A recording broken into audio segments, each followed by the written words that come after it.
Good afternoon, race fans. Welcome here as we get set for non-charter qualifying this weekend for race number 10 of Season 4 of the NNSCRA Duracell Cup Series. We are here at Pikes Peak International to find out which 6 drivers will be making their way into later on today's main event charter race. And on the pole position for this one is going to be D Poteet in the 31, who is still looking for his first Duracell Cup Series start of the season. Of course, D Poteet, a former playoff contender back in Season 1, but it has not been a great year for him since he wasn't able to pick up a charter for Pigeon Racing. He'll start alongside of Justin Dearborn. Behind them, you've got RJ Bishop, who's coming off an unbelievable weekend last week at Michigan International, finished second in the non-charter race to A Sampsell, and then came so close, about maybe half a car length away from capturing his first career charter Duracell Cup Series win, as he came up just short to his Young Motorsports teammate, Adam Garcia. So trying to ride that momentum. Alongside of him is going to be Chris Dollerton. We continue to talk about Dollerton, the fact that he has 5 starts this season. One of those starts was a win at Manassas, but he needs 5 more charter starts for that win to count towards a playoff spot, trying to become the first multi-time champion here in the Duracell Cup Series, because he was the inaugural champion back in Season 1. Good starting track position. We'll see if he can keep it here, as we're going to be finding out who's going to be transferring here at the end of 23 laps. Let's go down trackside, get those most famous words in motorsports. Drivers, start your engines! Pikes Peak has been a regular on the Duracell Cup Series schedule going all the way back to Season 1. 4th time that the Duracell Cup Series drivers will take to this racetrack here today, and one of the cars that went to victory lane here at Pikes Peak is in today's non-charter field. That would be the number 24 car out of Northeast Motorsports, now being driven by Arthur Xavier. Alexander Rowe put that car in victory lane back in Season 2. The other 2 former winners will be seen later on today in the charter race. Zach Rogers was the inaugural winner back in Season 1. Dylan Young, the defending winner from last year. Said 23 laps. Actually, it's 25 laps that these drivers will be running here today in the non-charter event. 63 laps in the charter event later on. So these drivers will not quite be making half the distance of what it'll be in the main event. As the green flag is out, let's roll at Pikes Peak.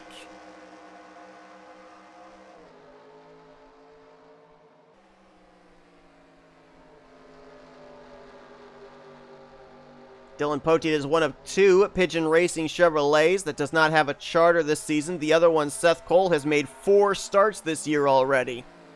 And Poteet's still looking to make his Season 4 debut. In the charter event is RJ Bishop, now side by side with Justin Dearborn for second. A lot of Fords up here inside the top 5. Dawson Wise looking for 4th place on Chris Dollerton.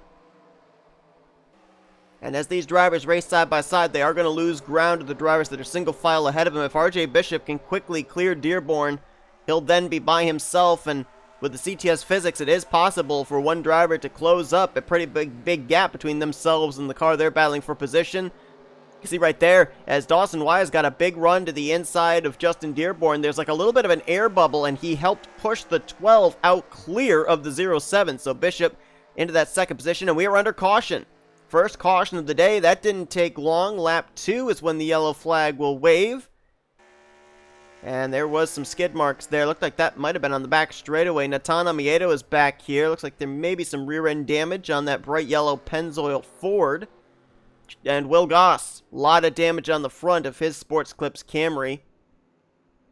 Looks like Quentin Moore may have some damage on the left side. I'm not certain. There is some rear end damage on Tristan Allen. So 2 of the DCW racing cars were collected up in this one.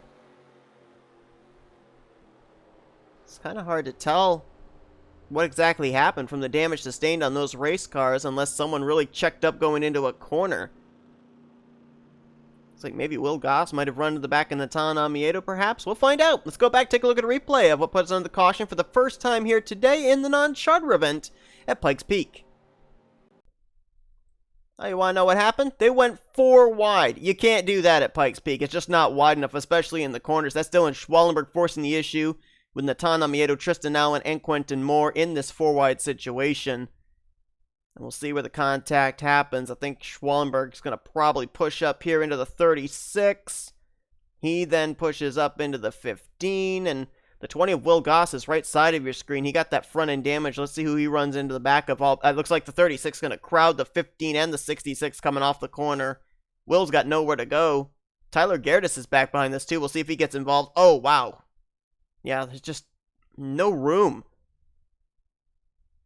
Z Stultz got a piece of it there, and look at T Gehrdes gets a little bit of contact with the passenger side of his Bang Energy Challenger, but then I think he comes to a stop pretty well.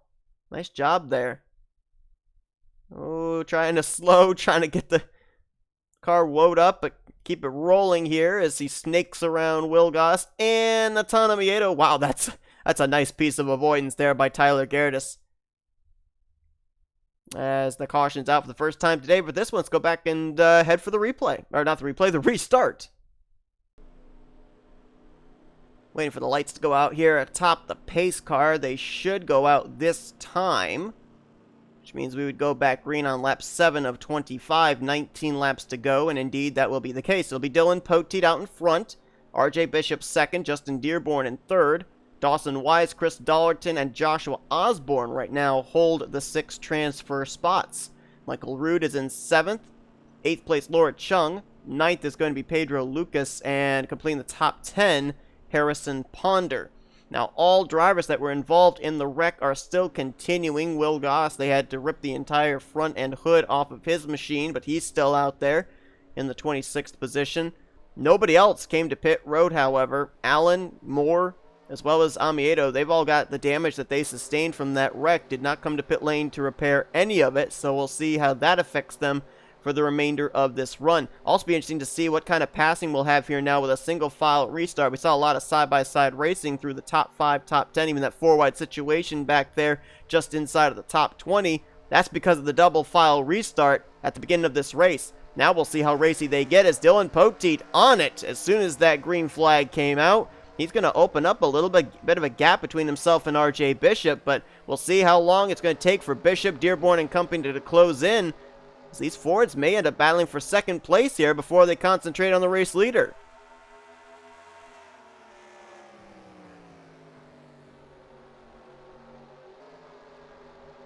RJ Bishop mentioned about the fact that last week he almost pulled off being the second non-charter driver to go to victory lane this season, finishing runner-up to his teammate Adam Garcia, who got his first career Duracell Cup Series victory in that instance. As Bishop now under fire from Justin Dearborn for second place, but because of that finish, RJ Bishop, in only 3 starts, is now up to 39th in points. And why that's significant is because he's right on the back door of drivers like S Ozkan and Chris Dollerton, who are non-charter drivers that have made 4 and 5 charter starts, respectively. So, in the races that RJ Bishop has made, he has certainly made the most of it. And right now in a transfer spot as he and Dearborn continue to battle. Chris Dollerton back here now, battling with his teammate Dawson Wise. Both the Michael Norman Motorsports cars trying to make it into the main event. I don't think there's been a race yet this season where all 4 Michael Norman Motorsports cars have made it into the charter race. I don't think Dawson Wise made his debut until after the 5th race was over. And, of course, Chris Dollerton made the first 5 races with his Season 1 championship provisional. But now he's going to lose a spot to Joshua Osborne, and this might drop Chris Dollerton back into that critical transfer spot, the final transfer spot, as Michael Roode now going to look to the inside here on the 83, trying to move his way into the top 6. Dollerton's got to get his car back down to the inside line, and he's starting to fade. RJ Bishop might have a little bit of space to tuck in behind Dawson Wise here, but he's going to have to do that quickly because here comes Osborne with a head of steam. Oh, Bishop, can he tuck in line? No, wow, he got really tight through that corner. Look at how much speed he lost and how much ground Osborne gained. Joshua Osborne, last couple of weeks, has been on a tear as well. He made the main event back at Pukaca, and then he followed it up with making the main event last week in Michigan. So he's made back-to-back starts here in the Charter Series, and now looking like he's going to be making it 3 in a row after a good run last week. He's now up to 50th in points, gained 10 spots in the standings last week. As D Poteet is gone. We're now at the halfway point of this non-charter race. And that State Water Heater Chevrolet has completely left this now battle for second between Justin Dearborn and Dawson Wise. Looks like Osborne will slot into fourth, fifth RJ Bishop, and Chris Dollerton was actually able to get that outside line to work to hold off Michael Roode for the moment, currently in that sixth position, but Roode is still there. Laura Chung trying to get both the Mills Motorsports cars up here into the main event. Dearborn already up there in second place. Chung's right now in eighth. Pedro Lucas trying to be the lone No Limits Racing car into the main event as his teammate N Amoedo was involved in that earlier incident, and possible chance for both of the Evans Gardner Motorsports cars to make it in. You got Osborne right now in fourth. Rob Evans currently in the 10th position, trying to get up there inside of the top six. Closest battle now is going to be for fifth place, RJ Bishop and Chris Dollerton. And this is basically the battle to try and get the position that will have you in a little bit of a cushion away from that cutoff line. One thing that was done here with Pikes Peak as opposed to the past couple of seasons, you'll remember last year there was very little passing that went on when Dylan Young won this race over his teammate Adam Garcia. Garcia was right on his back bumper for like the last 15 laps or so. Never could get a run, never could get to the inside, so some I&I changes were made here to Pikes Peak to actually give that outside line a little bit of oomph as well. That's why you actually saw Chris Dollerton be able to hang on to the sixth position even though he had been kicked up to the second groove. There actually is some grip up there to utilize now. And you can see Dawson Wise get that nice run there on the back of Justin Dearborn also, so hopefully, not only here in the non-charter event, but later on today, we will see quite a bit of passing through the field, as Pikes Peak is, for the most part, known for long green flag runs. I was rather surprised to see that early caution come out with the four wide situation that went wrong off of turn 2 there back on lap 2. Because this is not exactly known as a track where a lot of wreckfests take place. As Osborne took a look there on Dawson Wise, no dice there. And Dollerton going to get to the inside of RJ Bishop for fifth. So now what does RJ Bishop do? Does he battle with Dollerton trying to hold on to that spot? Or does he let him by and then try and tuck in line, holding off the DeWalt Camry of Michael Roode, preserving that sixth and final transfer spot? Remember, for Dollerton, he's just got to make 5 more charter races. And his win at Manassas as a non-charter driver counts towards a playoff spot. If RJ Bishop had gone to victory lane last week, it would have been the same deal for him. He would have then had to have made, 7 more main event starts, charter starts, and he would have had his win at Michigan. If he had gone to victory lane, he would have had that count towards a spot in the playoffs. Very unique system we have here, but it certainly gives these non-charter drivers something to race for when they make it into the main event, because then all they have to do is make 10 charter starts, and that win counts towards a playoff spot. But RJ Bishop's in trouble. Michael Roode has gotten right to the back bumper of Chris Dollerton, and if Bishop makes a mistake, he's going to drop from 5th all the way back to 7th, and that would be outside of a transfer spot into the main event, and time is running out too. Dylan Poteet is ticking away laps. He just crossed the line for 6 laps to go. His battle is now on for 3rd. Joshua Osborne to the inside of Dawson Wise. Not sure why these two would be really battling each other and allowing those other guys to catch up to them, but let's also remember that the higher you finish, the higher you start in the charter race. I mean, right now, these guys would be technically battling for the, 38th starting position. No, 39th starting position in the main event race. And Michael Roode is going to edge ahead of RJ Bishop with 5 laps to go. Laura Chung right there as well in the 27. All of a sudden, Bishop's chances of moving into the main event looking grim. Ooh, Laura Chung got awfully tight through that corner. Almost got up into the left rear quarter panel of RJ Bishop. And Bishop continues to, on that outside line, to hang tough. He gets a much better corner exit, but I think Roode might have him cleared. Not quite. I think Bishop would be smarter to tuck down there behind the 00, because, oh yeah, you saw right there, he got a little loose, and that's going to lose him some momentum. Here comes Laura Chung now. This is going to be a battle for 7th place, and Michael Roode is loving this. Bishop may just have gotten the run off the corner, though. He did. So Bishop's got a couple of laps still to work with to see if he can get back around Michael Roode for that final spot. You saw there where Osborne and Dawson Wise were battling. That's allowed Chris Dollerton to make this a 3-man fight for the 3rd position, as Justin Dearborn with a comfortable advantage of about half a second between himself and Osborne, and then Dylan Poteet has about a 0.6 of a second gap from himself back to the 0-7. He's also got only 2.5 laps left to work. Poteet looking for his first start of the season here in the charter system. Let's drop back to this transfer spot battle again. RJ Bishop and Michael Roode battling for it with 2 laps to go. Looks like 3rd to 5th have settled themselves out, realizing they're in transfer spots. No need to tear up your equipment and lose out on a chance of racing in the main event. They're actually catching the 0-7 of Justin Dearborn, so that shows you the draft is definitely a thing here at Pikes Peak. Look at the gap that Osborne just closed up right there in turns 3 and 4 alone, as Dylan Poteet will see the white flag for the first time this season. Charter or non-charter race, he's out in front with a white flag waving over the hood, looking for what would be his first non-charter win of the season and his first start of the season in a Duracell Cup Series main event. And the battle for the transfer spot is on. RJ Bishop, can he get to the inside of Michael Roode? He's not close enough. Roode's going to hold it right down on that white line. Looks like he's going to get the final transfer spot as Dylan Poteet's going to win here today. He'll start 37th in the main event, his first start of the season, followed by Dearborn, Osborne, Wise, Dollerton, and Michael Roode. That will be your top 6. That will make up spots 37 through 42 in the main event. And a little contact there, a little extracurricular activity between Dearborn and Osborne.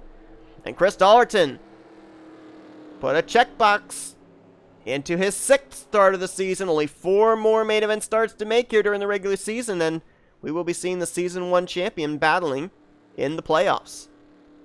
But for Dylan Poteet, a sigh of relief for him, as he's one of just a handful of drivers that were still yet coming into this race to make a main event start. And as we mentioned, Dylan Poteet was, a 2-time winner. I think it was back in Season 1. Was in the playoffs as well for then driver for Michael Norman Motorsports. Standing should be official from this one. 25 laps in the books. We gave you the top 6. They all transfer into the main event. Just missing out was RJ Bishop after his career weekend last week at Michigan. Laura Chung, Pedro Lucas, Rob Evans all completed the top 10. All the rest of these drivers finished on the lead lap. You'd see a couple of drivers back here like N Amoedo, Z Stultz, W Goss. They finished way back, but that's because they got damaged from our only caution of the day back on lap 2. I believe that for Poteet, he is the only one that is going to be making his debut. Dearborn's already made a start. Osborne, as we mentioned, it's going to be making his 3rd charter start in a row. Dawson Wise, Chris Dollerton going to have all 4 of the Michael Norman Motorsports cars in the main event later on today. And Michael Roode, I believe, is making his 2nd start of the season, as is Dearborn. So Dylan Poteet's going to be the only driver making his debut here this season in the main event later on today. Seems really odd to be saying that about a driver that was in the playoffs back in the inaugural season of the Duracell Cup Series. But 25 laps complete today. 6 drivers transfer in. 63 laps on tap later on today as we'll get ready for the 10th race of the season here in the 4th season of the Duracell Cup Series. Hope you guys enjoyed today's non-charter event. If you did, be sure you guys to like, subscribe, to be part of the crew today. We've shown you full official results. We'll see you guys later on today for the main event here at Pikes Peak International. Until then, I've been Seth Cole, and you've been watching a production of the NNSCRA Offline Racing at its best.